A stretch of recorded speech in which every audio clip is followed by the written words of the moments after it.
Dubai has updated a bunch of rules for the year 2026. If you drive here or even take taxis, it's good to know what's changed. So let's look into it. From new cameras to stricter fines, things are very different now. So in this video, we'll break down and go through the new updates so you will know what exactly to watch out for to avoid all the fines. First point, Dubai is using smart cameras all over the city. These cameras catch more than just speeding. They can detect if you're using your phone, not wearing a seatbelt, have illegal tints, or even if your car engine is too loud or modified. Using your mobile while driving can cost you a fine of AD 804 black points. Loud or illegally modified cars can get fines up to AD 2000 and also 12 black points. So basically what's changed is that the cameras now notice almost everything. Second point is that running the red light or crossing certain lanes has become a little more stricter. Let me explain. Running a red light can cost AD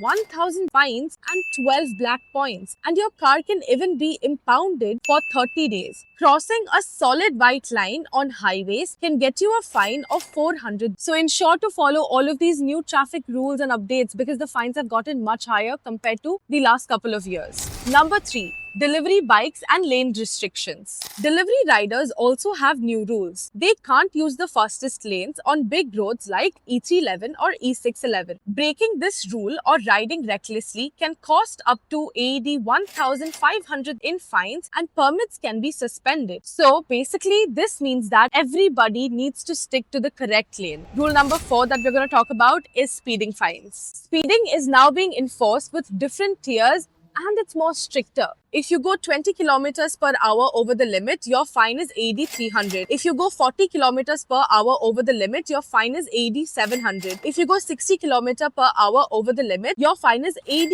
2000 dirhams plus 12 black points and possible 30-day vehicle impound. If you go over 80 kilometers per hour over the speed limit, you get a fine of AD 3023 black points and 60-day impound. So what you need to remember is to drive safe and to keep under the speed limits. Now the fifth point we're going to talk about is parking fines. Parking rules in Dubai have also changed. Now systems automatically check for unpaid fines or other issues as soon as you enter a parking area. So even if you forget a fine from before, the system will catch it immediately. The last point we're going to talk about, number 6, is taxi fares and tolls. Finally, taxi fares and toll timings have been updated. The minimum taxi fare now is around AD 13 and there will be surcharges around peak hours. Toll timings in Abu Dhabi has also changed. Even if you're not driving, it can affect your daily commute. So if you've enjoyed this video and if you've learned a little bit more about Dubai with me today, then like, share and subscribe to the channel and I will see you in the next one.